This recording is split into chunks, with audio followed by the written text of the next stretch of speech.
আগের দিন তুফানের জন্মদিনে গিয়ে তো আমরা সবাই মিলে ফাটিয়ে মজা করলাম। আর তোমরা জানোই যে আমাদের কোনো বন্ধুদের বার্থডে সেলিব্রেশন মানে সেখানে ভক্কম খাওয়া দাওয়া তো হবেই। তুফান তো গিফট পাওয়ার পর এতটাই খুশি হয়েছিল যে ওটা পরেই পোজিং মারা শুরু করে দিয়েছিল। তো চলো গাইস, আরো আমরা কি কি করেছি ওটা দেখতে হলে ভিডিওটা একদম প্রথম থেকে শুরু করা যাক। হ্যালো এভরিওয়ান, আমি দেবা, সবাইকে স্বাগত জানাই আমার একটা ব্র্যান্ড নিউ ব্লগে। তো বাড়ি থেকে বেরিয়েই কিন্তু সবার প্রথমে আমি চলে যাই সমুদ্রের দোকানে। আর দোকানে যাওয়ার কিছুক্ষণ পরেই কিন্তু ওখানে মির্ময়া জসিমা চলে আসে।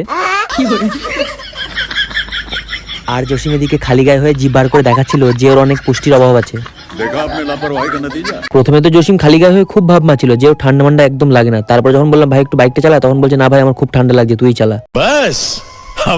তারপর আমরা সোজা চলে গেলাম দত্তপুকুর মন জিনিসে, কারণ এখানকার কেকটা আমার মিয়ামোর থেকে বেশি ভালো লাগে। এরপর আমরা তুফান কালুয়ার জন্য সুন্দর দেখে একটা কালো চকলেট কেকও চয়েস করে নিলাম। তারপর কাকু আমাদের সুন্দর করে কেকটাতে নাম লিখে পার্সেল করে দিল। দেন আমরা ওখান থেকে সোজা চলে আসলাম অর্ক দাদার বাড়িতে। আর এখানে আসা মাত্রই দেখি অলরেডি আমাদের পুরো গ্যাং এখানে হাজির হয়ে গেছে। তো তারপর সুরভিকে দিয়ে একটু কাজবাজ করেই নিচ্ছিলাম, কারণ ও এসে থেকেই খালি ফাঁকি মারছিল আর বলছিল কখন খাওয়ান দাওয়ান হবে, কখন খাওয়ান দাওয়ান হবে। এরপর ছিল আমাদের কেক কাটার পালা। তো সুরভি এদিকে কেকের বক্সটাকে ওপেন করছিল, আর তোমরা দেখতে পাচ্ছ কেকটাকে কত সুন্দর লাগছে দেখতে।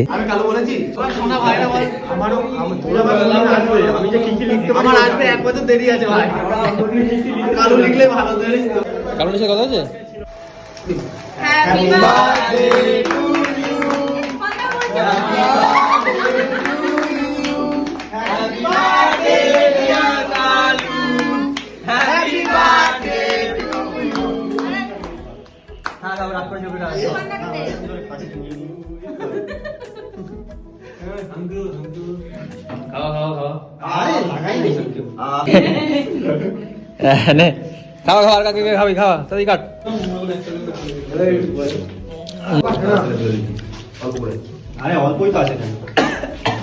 কেমন টেস্ট? কেমন চলে যাচ্ছে? খাওয়া কেমন করে কে খায়? কটা কেক খেলে? একটা, আর বাকি আর ছটা হাতে নিয়ে খাই। কতগুলো কেক নিয়েছে তার মানে মোট 7.5টা।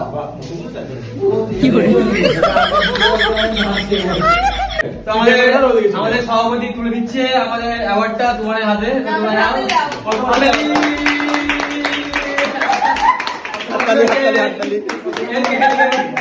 আর তুফান তো সত্যি খুবই খুশি হয়েছিল, কারণ ওর এই স্পেশাল দিনটাকে আমরা সুন্দর করে সেলিব্রেট করলাম। এটাই তো আমাদের বন্ধুত্বের মধ্যে ভালোবাসা, যে আমরা প্রত্যেকটা মুহূর্ত এত সুন্দর করে কাটাই, কারণ এই মুহূর্তগুলো সবসময় একটা স্মৃতি হয়ে থাকে। তো এরপর আমরা সবাই মিলে একসাথে বসে আড্ডা মারতে মারতে জমিয়ে খাওয়া দাওয়া করে নিলাম। তো গাইজ, আজকের ব্লগটা আমি এখানে এন্ড করছি। সবাই ভালো থাকো, সুস্থ থাকো। তোমাদের সাথে দেখা হচ্ছে নেক্সট একটা ব্লগে। Tata, by.